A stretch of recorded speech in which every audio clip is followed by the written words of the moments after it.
committee want to widen the road and create a bigger invasion into the United States of America, enabling human trafficking, cartels making over $150 billion a year on selling little girls, little boys, and selling people into the United States and selling drugs. Republicans are committed to securing our border, Mr. Chairman, and firing the people whose failed policies are killing Americans every single day. I want to remind everyone, we serve the United States of American citizens, not the rest of the world. That needs to be made clear. You need to remember your oath of office, people. Ms. Snodgrass, I'm very sorry for your loss. Thank you. My children are 25, 23, and 19. I can't imagine what you go through.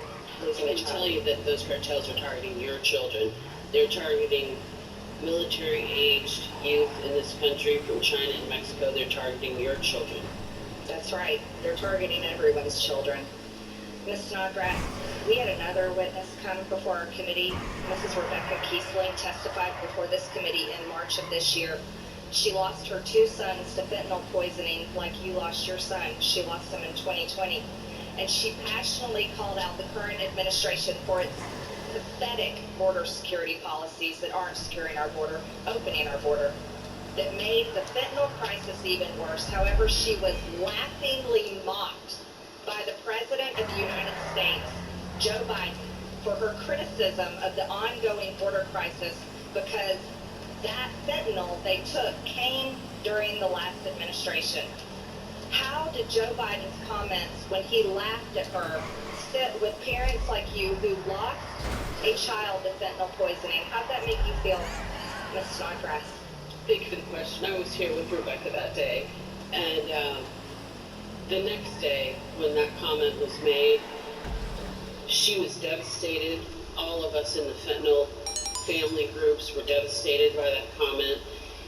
It's unconscionable that this is not recognized as a red, white, and blue issue. This is American children dying on American soil. No one knows what their voting history is when they're sold a drug. She went underground for a month after that. We all will never forget. We will never forget the disrespect paid to us, and particularly Rebecca lost 2 sons. We'll never forget it. And to think that this could be talked about in terms of who died on whose watch is, there's no explanation for that. This country is being targeted. It's a war being won, in my opinion, on American soil. They're killing 112,000 Americans. That's war. We need drug terrorists to be declared as terrorists. Fentanyl is a weapon of mass destruction. This is a war being waged. We are not standing up to it. We need to turn the tables and take this war to them. Take this war to them instead of us responding poorly, in my opinion. Take this to them. Turn the tables. That's right. Thank you. Thank you so much for that. And I'm very sorry for your loss. Mr. Joel, I'm sorry, I can't see your... That's all right. Sorry.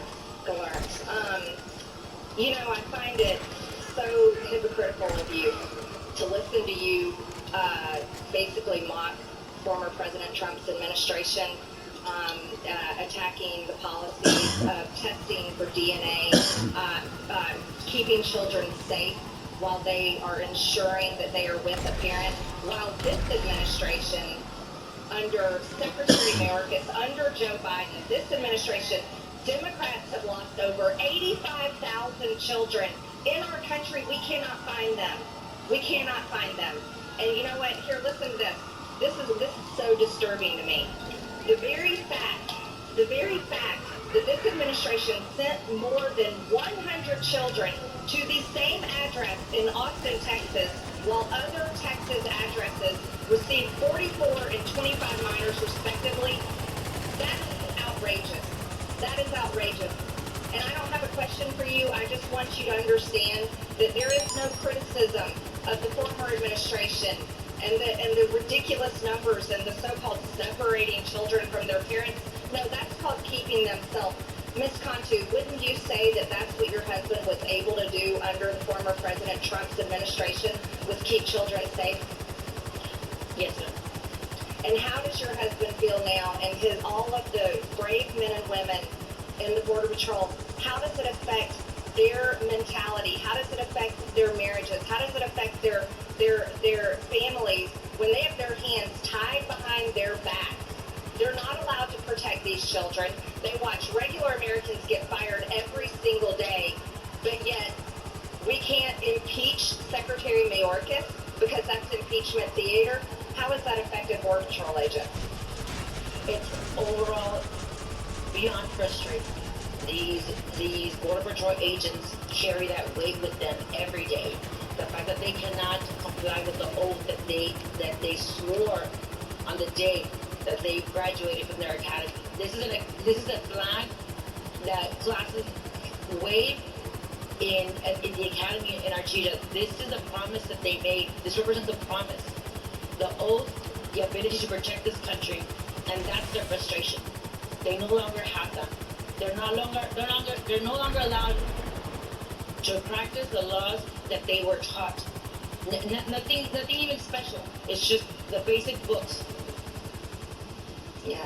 Thank you, Mr. Chairman. I wish we had another round with these witnesses. We do, if you want to stick around. We did say at the beginning that we would allow a second round of questioning, so.